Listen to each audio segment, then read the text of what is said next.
नमस्कार मित्रों, देसी ट्यूशंस में आपका स्वागत है। इस वीडियो में हम सीखने वाले हैं 8th standard Maharashtra board new syllabus history का 8th चैप्टर, जिसका नाम है सिविल डिसोबीडियंस मूवमेंट। आगे बढ़ने से पहले मेरी आपसे रिक्वेस्ट है कि प्लीज़ मेरे वीडियो को लाइक कीजिए, अपने दोस्तों के साथ भरपूर शेयर कीजिए। कुछ डाउट्स हो तो नीचे कमेंट कीजिए, मेरे चैनल को सब्सक्राइब कीजिए। अगर आप मेरे दूसरे वीडियोस देखना चाहते हैं तो मैंने उनकी लिंक डिस्क्रिप्शन में शेयर की है, वहाँ पर जाकर आप मेरे दूसरे वीडियोस भी देख सकते हैं। तो चलिए शुरू करते हैं। सिविल डिसोबीडियंस मूवमेंट, सविनय कायदेभंग आंदोलन कहते हैं, यानी विनम्रता पूर्वक कानून को तोड़ना, ब्रिटिशों के कानून को तोड़ना। After the resolution of complete independence was passed in the Lahore session, Mahatma Gandhi decided to launch the civil disobedience movement। देखिए, पूर्ण स्वराज की घोषणा की गई लाहौर सेशन में कांग्रेस के, और गांधी जी ने उसके आगे सिविल डिसोबीडियंस मूवमेंट घोषित कर दी। Before beginning this movement, Gandhi ji put up various demands in front of the British government. ये आंदोलन शुरू करने से पहले गांधी जी ने कुछ मांगे रखी ब्रिटिशों के सामने। One of the important demand was to cancel the salt tax and monopoly of the British government for manufacture of salt. देखिए, पहले ब्रिटिशों ने क्या किया था, नमक बनाने पर, यानी समुद्र में से जो नमक बनाया जाता है समुद्र के पानी से, उस पर पूरा कंट्रोल ब्रिटिशों का था और उस पर बहुत ज़्यादा टैक्स लगाया था। उसके कारण नमक की कीमत भी बहुत ज़्यादा बढ़ गई थी। तो ये कम करने के लिए उन्होंने ये डिमांड रखी गांधी जी ने कि सॉल्ट पर, नमक पर जो टैक्स लगाया जा रहा है वो कम हो या तो कैंसिल हो, और दूसरा है आम लोगों को भी जो है सॉल्ट का उत्पादन करने का अधिकार होना चाहिए। But because the demands of Gandhi ji were rejected by the government, he decided to launch satyagraha all over India by breaking the salt act. तो ब्रिटिशों ने उनकी मांग नकार दी, रिजेक्ट कर दी। तो गांधी जी ने पूरे देश भर में आंदोलन करने का डिसाइड किया। ये सॉल्ट एक्ट जो है, नमक का कानून, नमक पर टैक्स लगाने का जो अधिनियम था, उसे ब्रेक करने के लिए उन्होंने पूरा आंदोलन शुरू कर दिया। Salt is an important ingredient in the food of common people. देखिए, हर किसी को सॉल्ट आवश्यक होता है, हर कोई सॉल्ट खाता ही है, तो उस पर भी और ज़्यादा कीमत लग जाए। उस समय तो बहुत गरीबी थी, ब्रिटिशों ने लूट लूट कर बहुत गरीबी कर दी थी। तो hence it was unjust to impose tax on an essential commodity like salt. तो उनका गांधी जी का कहना था कि देखिए, ये जीवन आवश्यक वस्तु है, उस पर टैक्स ना लगाइए। Therefore Gandhi ji started the salt Satyagraha.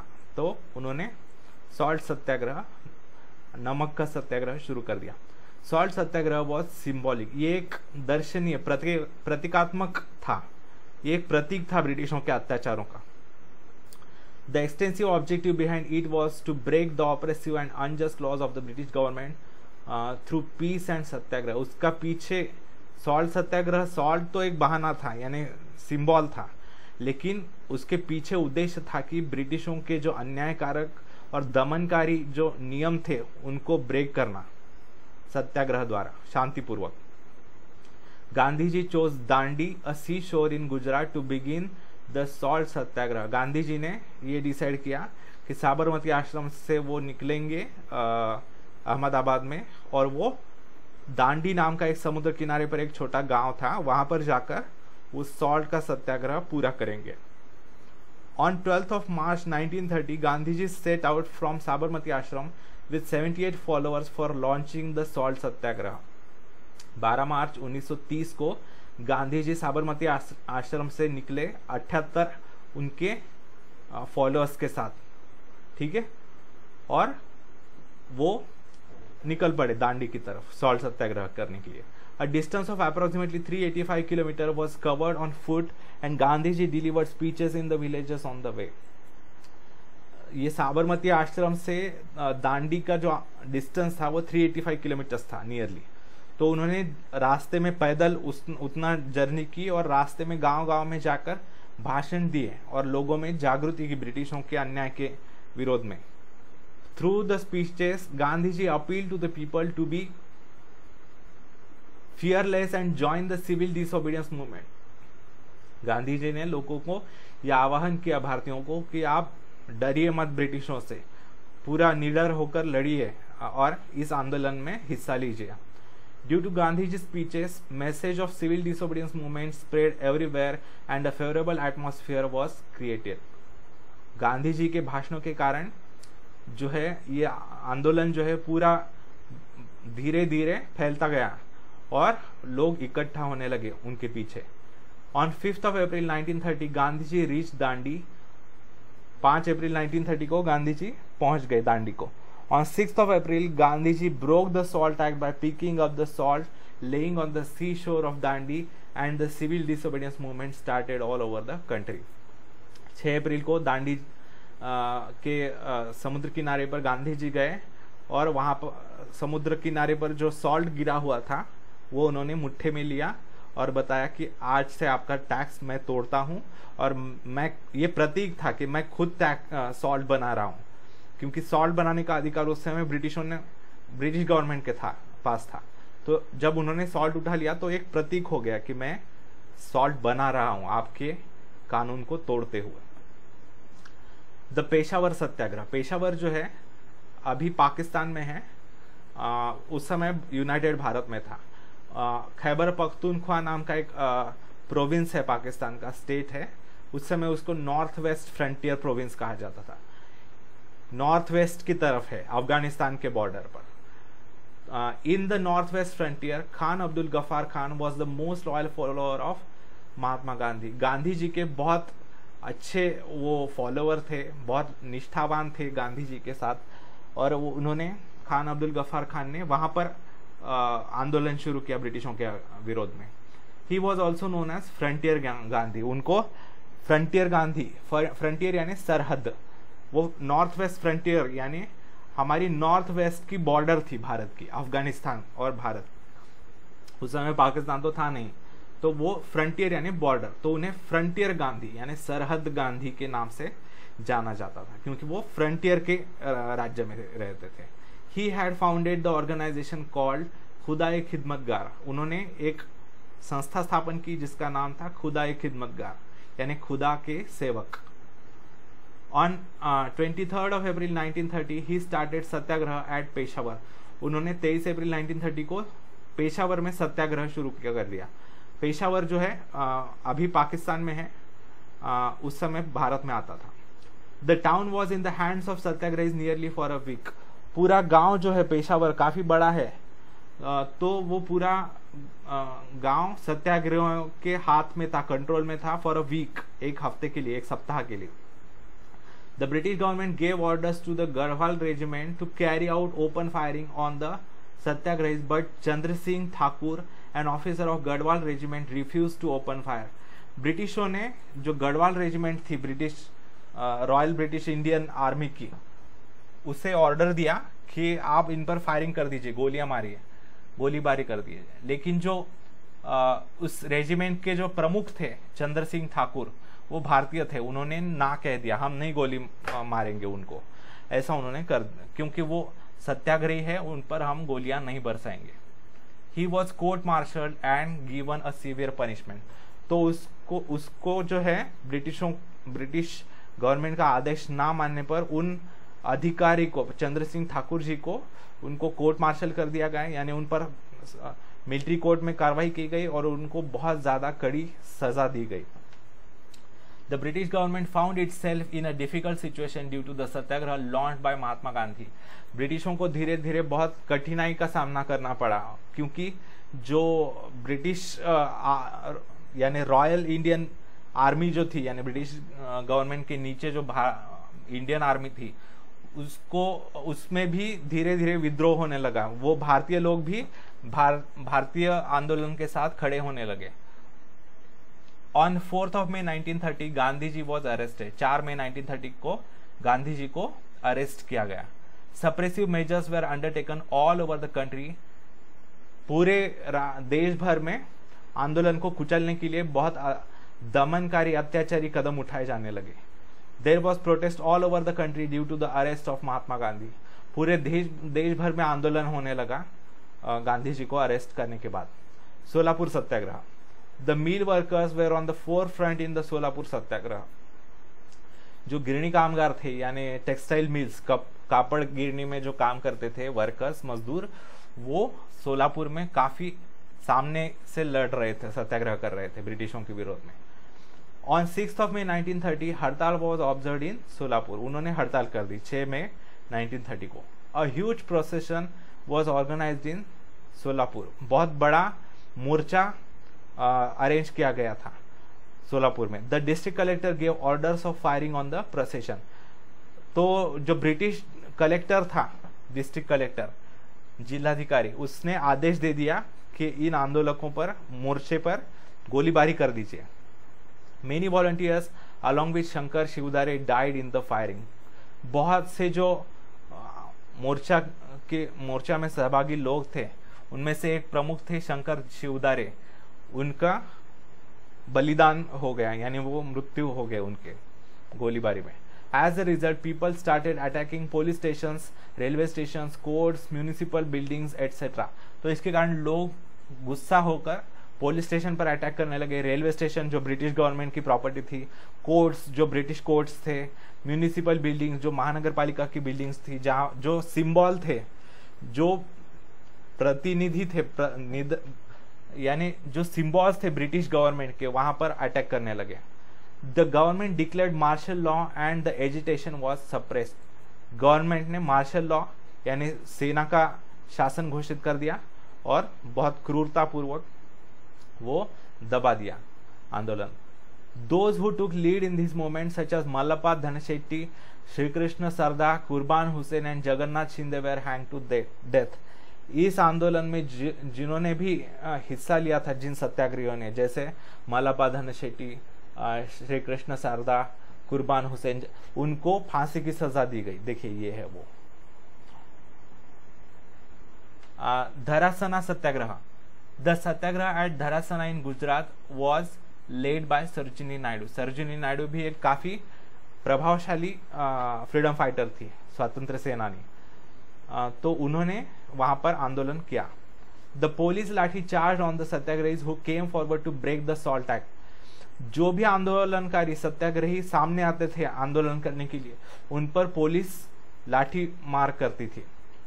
The satyagrahi silently tolerated the blows of the lathi. सत्याग्रहियों ने उसका प्रतिकार नहीं किया, विरोध नहीं किया, उन्होंने शांतिपूर्वक तरीके से उन लाठियों को खाया, उनका मार खाया।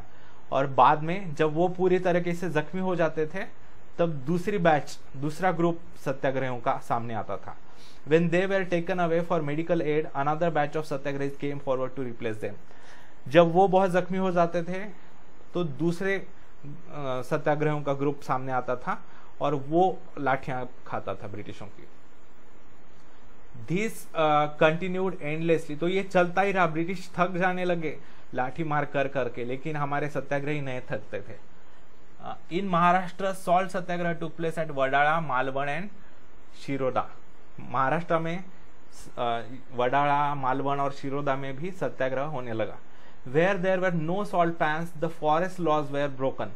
जहां पर सॉल्ट पैंस नहीं थे, देखिए सॉल्ट पैंस यानी जहां पर सॉल्ट बनाया जाता है, समुद्र का पानी समुद्र के किनारे में जमा किया जाता है और वो सूर्य प्रकाश में वो भाप बन जाता है, इवेपोरेट हो जाता है और वहां पर नीचे सॉल्ट रहता है। तो सॉल्ट पैंस जो होते हैं जनरली समुद्र किनारे पर होते हैं। जहां पर समुद्र किनारा नहीं था वहां पर सॉल्ट पैंस नहीं होते। तो जहां पर सॉल्ट पैंस नहीं थे, उन्होंने फॉरेस्ट लॉज को ब्रेक करना शुरू कर दिया नागरिकों ने, देश के लोगों ने, ताकि फॉरेस्ट पर भी कई सारे पाबंदियां लगाई थी, तो वो ब्रेक करने शुरू कर दिया। There were jungle satyagrahis at Bilashi, Sangamner, Kalwan, Chirner and Pusad in Maharashtra. तो जंगल सत्याग्रही जो वनवासी लोग थे, जो जंगल के पास रहते थे, उन्होंने भी सत्याग्रह शुरू कर दिया। कहाँ? बिलाशी, संगमनेर, कलवण, शिरनेर और पुसद में। और the tribal people took part in the Satyagraha in large numbers. जो वनवासी लोग जो थे, अलग अलग जनजातियों के लोग, उन्होंने भी सत्याग्रह में पूरे जोश से हिस्सा लिया। Sacrifice of Babu Genu. In Mumbai there was agitation against foreign goods. Mumbai में बहुत आंदोलन चल रहा था, जो विदेशों से ब्रिटिश सामान आता था। देखिए मुंबई में आता था पहले, क्योंकि मुंबई पोर्ट था, बंदरगाह था, वहां पर जहाज पार्क होते थे, तो वहां से इंग्लैंड से सामान आता था, तो उन पर बॉयकॉट करने के लिए मुंबई में बहुत आंदोलन चल रहा था। The vehicles transporting foreign goods were obstructed, जो भी गाड़ियां ट्रक वगैरह सामान लेकर आ रही थी विदेशों से, उनको रोका गया। Babu Genu said a mill worker from Mumbai was in the forefront in this moment. तो ऐसे ही एक सत्याग्रही बाबू गेनू उस पर बहुत आगे थे इस आंदोलन में। A truck carrying foreign goods safeguarded by the police came in front of Babu Genu, तो वो लीड कर रहे थे और उनके पीछे लोग आ रहे थे, और उस ट्रक के सामने वो खड़े हो गए जो जिसमें से विदेशी सामान, ब्रिटिश सामान आ रहा था, पुलिस की सुरक्षा में आ रहा था वो। तो बाबू गेनू ने उसके सामने खड़ा होकर वो रोक दिया। To stop the truck he lied down the road, उस ट्रक को आगे बढ़ने से रोकने के लिए वो ट्रक के सामने लेट गए। Police threaten him but he did not move from his place, police ने उनको धमकाया कि अगर आप नहीं हटे रास्ते से तो हम आपको कुचल कर सामने ट्रक चला देंगे, लेकिन वो बिल्कुल हिले नहीं। Finally he was crush under the truck, तो ब्रिटिशों ने उनके ऊपर से ट्रक चलाया और उन्हें कुचल दिया। Babu Genu martyrdom, this sacrifice of Babu Genu gave inspiration to the national movement, तो ऐसा उन्होंने अपने प्राणों का बलिदान कर दिया देश के लिए, और इससे बहुत से लोगों को प्रेरणा मिली इस आंदोलन में। Do you know features of civil disobedient movement, इसकी विशेषताएं क्या थी? All the movement still now were limited only to urban areas, अभी तक जो आंदोलन हो रहे थे वो केवल शहरों में, बड़े बड़े शहरों में, मुंबई हो गया, कोलकाता हो गया, दिल्ली हो गया, ऐसे जगह पर होते थे। लेकिन ये जो आंदोलन था, but this movement became a nation wide movement, लेकिन ये आंदोलन पूरे देश में फैल गया, गांव गांव में फैल गया। People from rural areas registered their participation, छोटे छोटे गांव के भी लोग इसमें हिस्सा लेने लगे।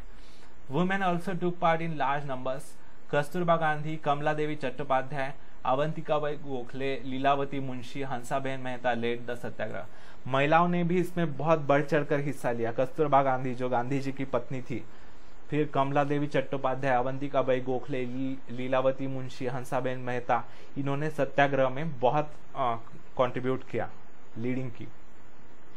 This movement was based on a complete non violence, ये पूरा अहिंसात्मक आंदोलन था, बिल्कुल हिंसा नहीं करेगा कोई।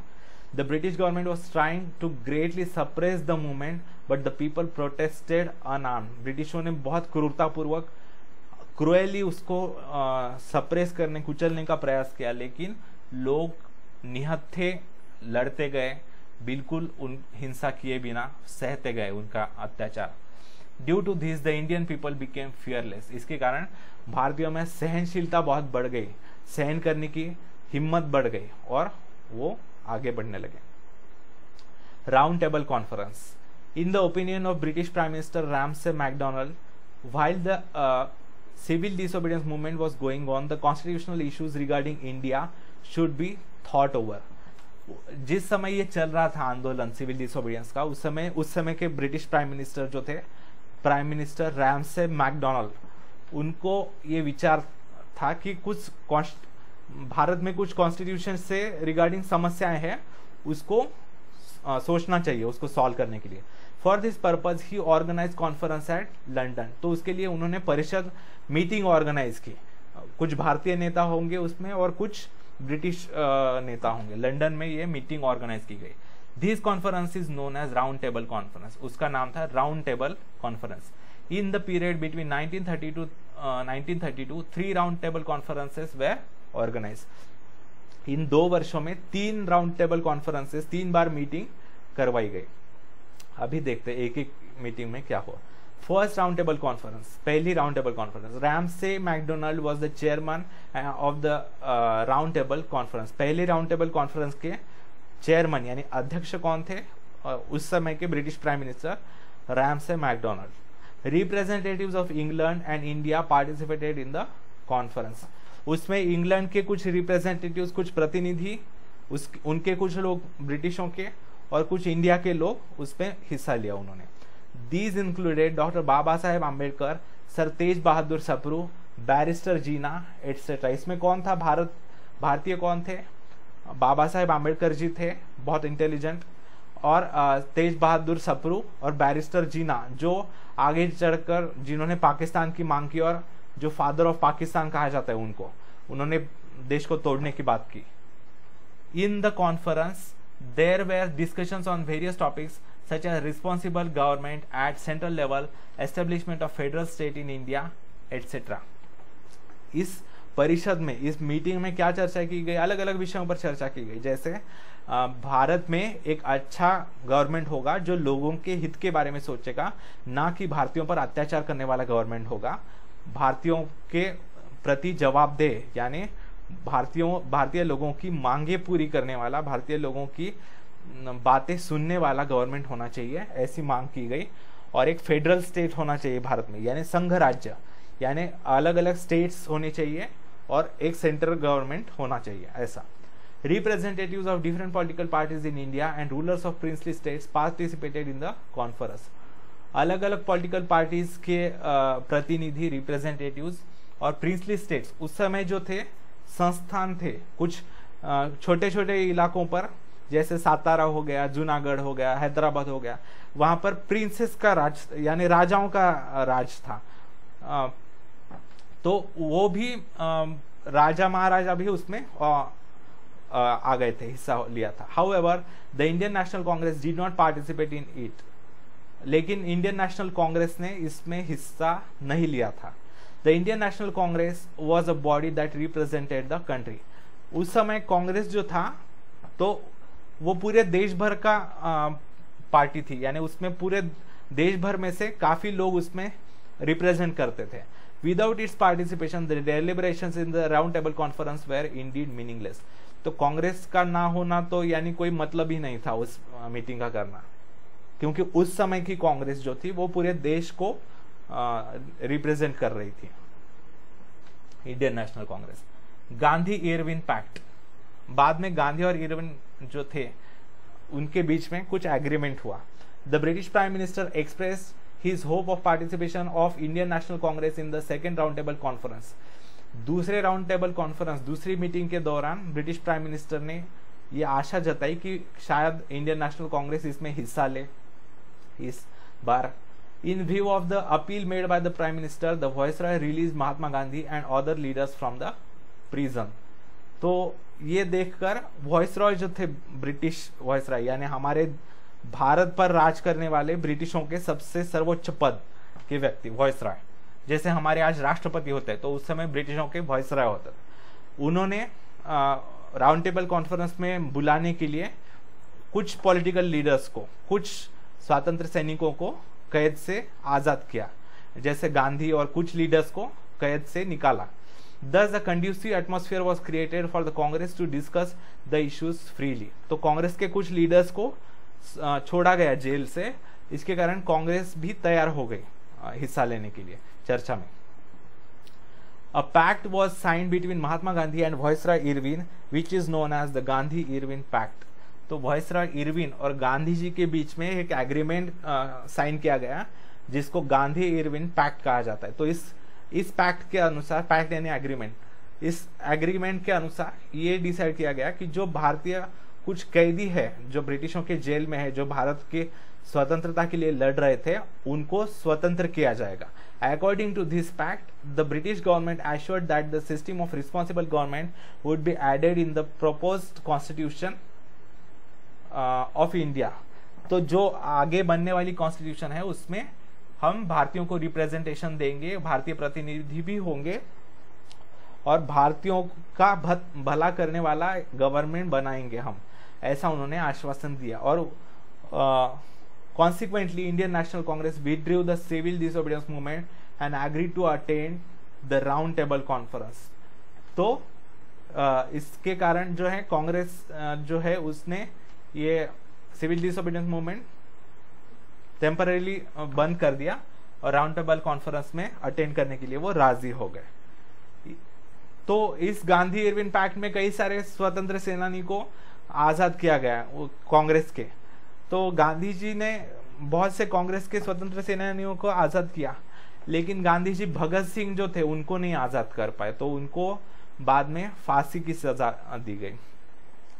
Second round table conference, in 1931 the second round table conference was organise. 31 में दूसरी राउंड टेबल कॉन्फ्रेंस ऑर्गेनाइज की गई थी। Mahatma Gandhi attended this conference as a representative of the Indian national Congress. Gandhi ji जो है इसमें हिस्सा लिया उन्होंने इंडियन नेशनल कांग्रेस के प्रतिनिधि के तौर पर।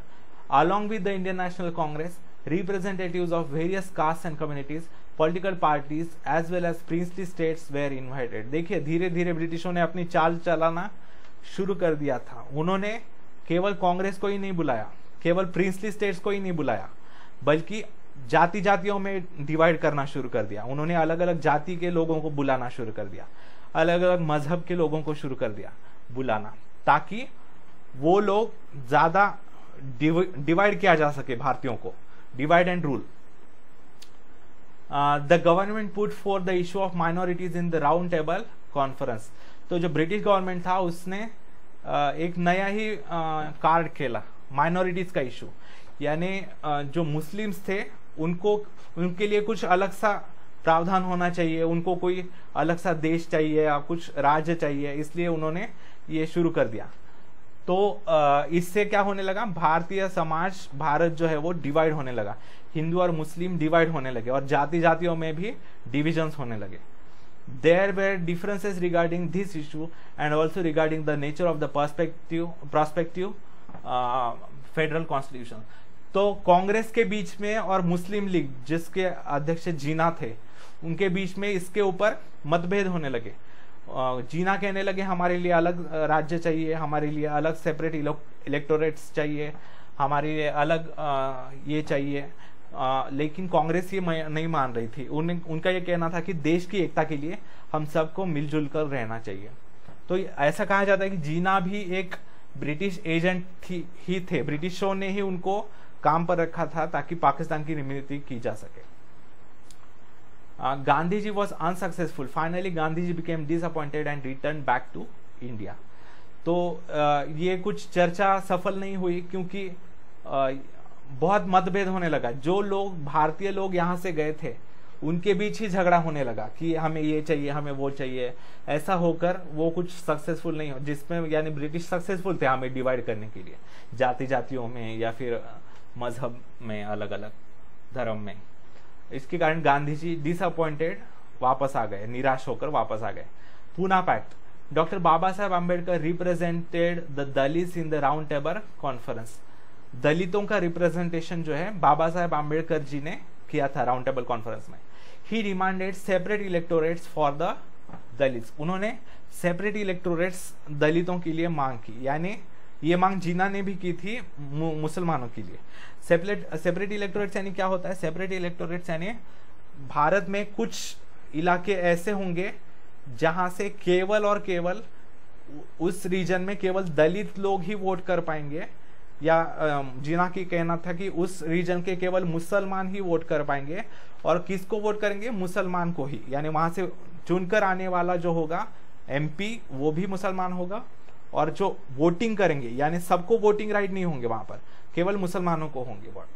तो ऐसे ही मांग जो थी थोड़ी सी आम्बेडकर जी ने भी की थी कि ऐसे सेपरेट इलेक्टोरेट्स दलित के लिए होने चाहिए, यानी कुछ रीजन्स जो है केवल दलितों के लिए होने चाहिए, जहां पर केवल दलित वोट कर पाए और दलितों को ही चुनकर आ सके। After the second roundtable conference by the British Prime Minister, Ramsay MacDonald declared communal awards. According to it, Dalits were given separate electorates. तो ये देखिए डिवाइड करना कैसे शुरू कर दिया था उन्होंने। पहले हिंदू मुस्लिम डिवाइड किया ब्रिटिशों ने, अभी दलितों और बाकियों के बीच में झगड़े लगवाना शुरू कर दिया। तो मैकडोनल्ड ने घोषित कर दिया कि हम आपको सेपरेट इलेक्टोरेट्स दे देते हैं। इसके कारण क्या हो गया, कुछ रीजन्स में केवल दलित या मुस्लिम्स ही वोट कर पाते थे, बाकियों को वोटिंग राइट्स नहीं थे, और ऐसा होने लगा। तो Gandhi ji went on fast unto death at Yerawada jail protesting against the granting of separate electorate on the basis of caste. तो गांधी जी ने इसके विरोध में आंदोलन शुरू कर दिया, भूख हड़ताल शुरू कर दी, और सेपरेट इलेक्टोरेट्स के विषय में। तो देखिए उनका कहना था कि जाति के आधार पर आप अलग अलग मत बांटिए हमारे समाज को, इसके कारण देश के टुकड़े हो सकते हैं। तो इसके लिए उन्होंने आंदोलन शुरू कर दिया, फास्ट अनटू डेथ, आमरण उपोषण, यानी मरने तक मैं खाना नहीं खाऊंगा, ऐसा उन्होंने शुरू कर दिया। The leaders of Indian national Congress requested doctor Baba Saheb Ambedkar to reconsider the demand for separate electorates. तो इंडियन नेशनल कांग्रेस ने उनको विनती की बाबा साहेब आम्बेडकर जी को कि ये सेपरेट इलेक्टोरेट्स का आप छोड़ दीजिए, ये डिमांड मांग ये जो है छोड़ दीजिए। Keeping in mind the interest of the nation, doctor Ambedkar was ready to accept this request. तो आम्बेडकर जी भी एक बहुत बड़े देशभक्त थे, उन्होंने देश का हित देखकर, देश की यूनिटी, देश की एकता को ध्यान में रखते हुए उन्होंने ये मांग छोड़ दी और उन्होंने कहा ठीक है, मैं ये सेपरेट इलेक्टोरेट्स की मांग छोड़ देता हूं और उसके बदले में आप कुछ सीट्स को रिजर्वेशन दे दीजिए। जो एससीज और एसटीज जिन्हें कहते हैं हम, उनके लिए लोकसभा और राज्यसभा में रिजर्वेशन दिया गया बाद में। In 1932, Mahatma Gandhi and Dr. Baba Saheb Ambedkar signed the famous Pune Pact. According to this pact, separate electorates for the Dalits was cancelled and a provision for reserved seats was made. तो 1932 में गांधी जी और आम्बेडकर जी के बीच में agreement हुआ पुणे में, तो उसको Poona pact कहते हैं। उसके अनुसार जो सेपरेट इलेक्टोरेट्स थे जो मैंने आपको बताया, उस दलितों के लिए वो कैंसिल कर दिए और कुछ सीट्स दलितों के लिए रिजर्वेशन किए गए। ये ऐसा क्यों किया? क्योंकि बाबा साहेब आम्बेडकर जी एक देशभक्त व्यक्ति थे, उन्होंने देश की एकता को ध्यान में रखते हुए वो दलितों की भी हित और देश का भी हित, ऐसा दोनों साधते हुए उन्होंने रिजर्वेशन पर मांग की। लेकिन उन्होंने ये हट नहीं किया कि हमें ये चाहिए ही चाहिए सेपरेट इलेक्टोरेट्स, ऐसा हट बाद में कंटिन्यू कर दिया जीना ने मुसलमानों के लिए। और बाद में ये मांग जब नहीं मानी गई कांग्रेस द्वारा, तब पाकिस्तान की मांग उन्होंने रख दी। Third round table conference in November 1932, the third round table conference was organised in England. देखिए कैसे डिवीजन पे उन्होंने डिवाइड करने का प्रयास किया, दलितों और बाकियों के बीच में झगड़ा लगवाने का प्रयास किया ब्रिटिशों ने, मुसलमानों और हिंदुओं के बीच में झगड़ा लगवाने का प्रयास किया। लेकिन जो आम्बेडकर जी थे वो काफी क्लेवर थे, होशियार थे, उन्होंने हमारे हिंदू समाज को टुकड़े होने से बचा लिया, जाति जाति में डिवाइड होने से बचा लिया। इन November 1932 the third round table conference was organized in England. Third round table conference 1932 में ऑर्गेनाइज की गई इंग्लैंड में। The Indian National Congress boycotted the conference, thus this conference proved to be futile.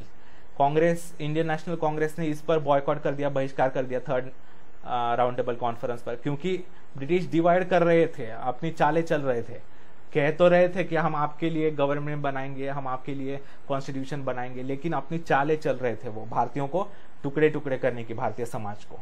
तो उन्होंने बॉयकॉट कर दिया और ये वेस्ट ही गई third round table conference.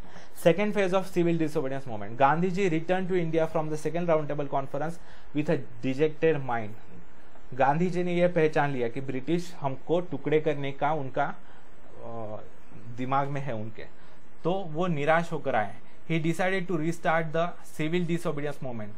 Gandhi ji was immediately arrested. उन्होंने ये घोषित कर दिया कि मैं फिर से सिविल डिसोबीडियंस मूवमेंट शुरू कर रहा हूँ, तो उन्हें तुरंत अरेस्ट कर दिया गया, उन्हें जेल में डाला गया। Hence there was discontent among the people. इससे लोग काफी क्रोधित हो गए, गुस्सा हो गए। Government responded to this movement by using inhuman oppressive methods.